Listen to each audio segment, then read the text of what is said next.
নিঃস্বার্থভাবে আমি ইউটিউবে ভিডিওগুলো ছাড়তেছি, খারাপ কিচ্ছু নাই চ্যানেলের ভিতরে। তবে কেন ইউটিউব আমার ভিডিওগুলো ভাইরাল করে না? কয়জনের কাছে যাবে এই কথাগুলো জানি না। ইউটিউব আমার ভিডিওগুলো কেন ছড়ায় না, ভাইরালও করে না?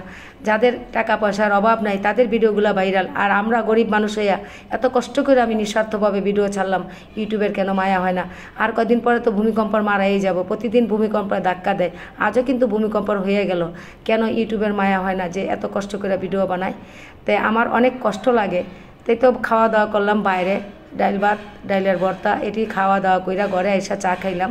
পুরো ভিডিওটি দেখো, ভালো লাগলো অবশ্যই আপুকে একটা লাইক দিবা, সাবস্ক্রাইব করবা। বউ বাজার আনছে, সেই বাজারগুলো কিন্তু আমি রাইখা তারপরে এই তো বাইরে বৈশা খাওয়া দাওয়া করলাম। বউ আবার যাবে বাপের বাড়ি।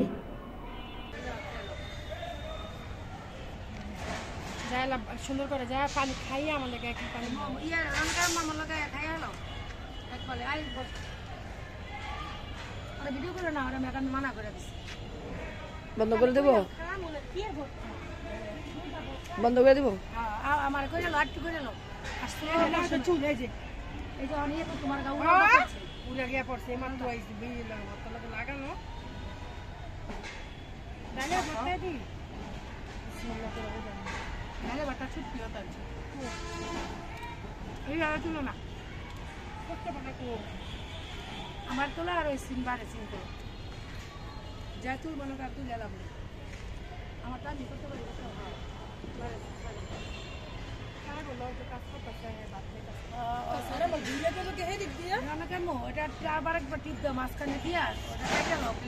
বউ যাইতেছে বাপের বাড়ি, ও আবার বাজার আইনা আমার দিয়া গেল, বলতেছে মা আপনি একটু রান্না বান্না করবেন, আমি বাদ যামুগা।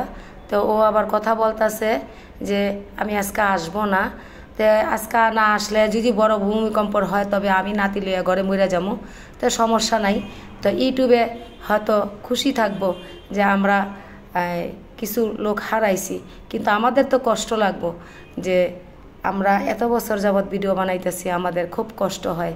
ভিডিওগুলো যে বানাই ইউটিউব কি চোখে দেখে না যে অনেক কষ্ট করে ভিডিও বানায়? আমাদের একটাই স্বাদ যে এত বছর ভিডিও বানাইলাম, ইউটিউব যেন আমাদের সফলতা একটু দেখায়, এটুকুই ইউটিউবের কাছে আমরা অনুরোধ করি।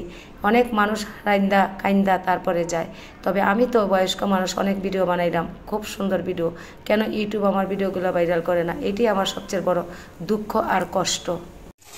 কই মাছ দিয়েছি, দোনোটা উঠে গেছে। কই মাছটা নিয়ম এরকম দিলে পরে উঠা যায়। মাছগুলা ভাজি করে নিই, তারপরে ফুলকপি দিয়ে রান্না করবো। বউ বাজার কিনা দিয়া গেল, বাপের বাড়ি গেছে গা।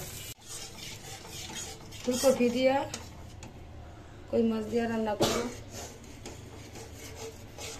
বাকি গুড়িসলা যা বউ এগুলা সব বাজার করে দিয়া গেল।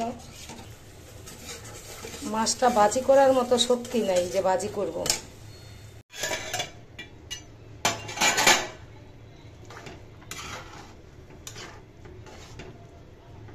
কই মাছ দিয়ে রান্না করলাম ফুলকপি ভাইজা, হয়ে গেল।